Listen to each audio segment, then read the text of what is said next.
हरे Krishna everyone. आज थी बुद्ध पूर्णिमा, वैशाखी पूर्णिमा, जिसे कृष्ण फूल डोला भी कहा जाता है और इसे बोट फेस्टिवल के नाम से भी जाना जाता है।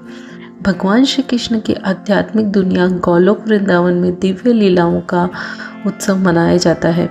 श्रील जीव गोस्वामी द्वारा गोपाल चंपू में वर्णित इस उत्सव की कहानी में कृष्ण को नाविक के रूप में दिखाया गया है, जो गोपियों को मानसी गंगा नदी पार करा रहे हैं।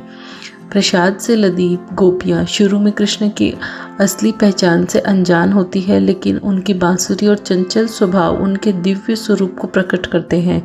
यह उत्सव कृष्ण के अपने भक्तों के प्रति प्रेम और भक्ति के शाश्वत बंधन को उजागर करते हैं। इस त्योहार की उत्पत्ति गोलोक वृंदावन से जुड़ी हुई है, जो आध्यात्मिक क्षेत्र है जहां भगवान श्री कृष्ण निवास करते हैं, जहां वे लीलाएं करते हैं। त्योहार की कहानी मानसी गंगा नदी तट पर होती है, जो कृष्ण की लीलाओं से जुड़ा एक पवित्र जल निकाय है। इस त्योहार का विस्तृत विवरण गोपाल चंपू में मिलता है, जो कि एक प्रमुख गौड़ीय वैष्णव विद्वान श्रील जीव गोस्वामी द्वारा लिखित एक ग्रंथ है। यह त्योहार कृष्ण की लीलाओं, विशेषकर गोपियों के साथ उनकी चंचल बातचीत का उत्सव मनाता है।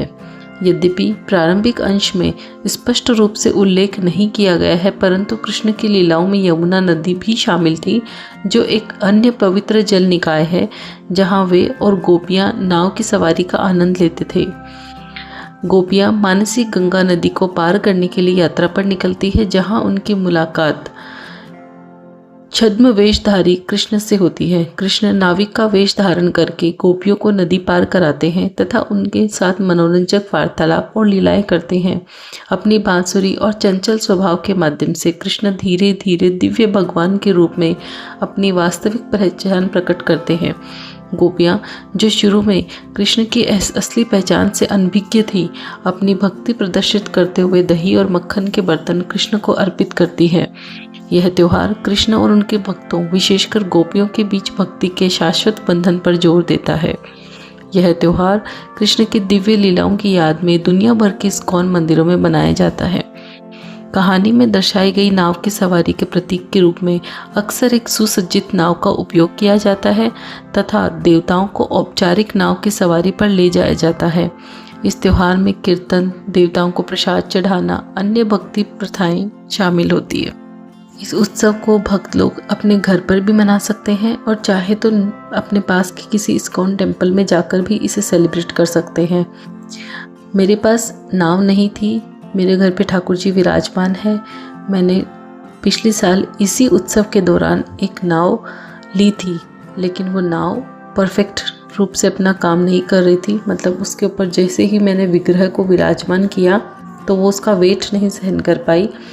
तो अब मैं मानसिक रूप से ही इनको नौका विहार कराने का निर्णय लेती हूँ, क्योंकि एक्चुअल नाव मेरे पास नहीं है। इसके लिए तो मैंने ठाकुर जी को मानसिक रूप से ही नौका विहार कराया। इसके लिए मैंने एक बड़े बर्तन में जल लिया, जिसमें मैंने थोड़ा गंगा जल मिलाया, इत्र मिलाया और उसमें कुछ गुलाब की पंखुड़ियाँ डाल दी। फिर मैंने ठाकुर जी को एक प्लेट पर बिठाया और उसके ऊपर ठाकुर जी को विराजमान कर दिया।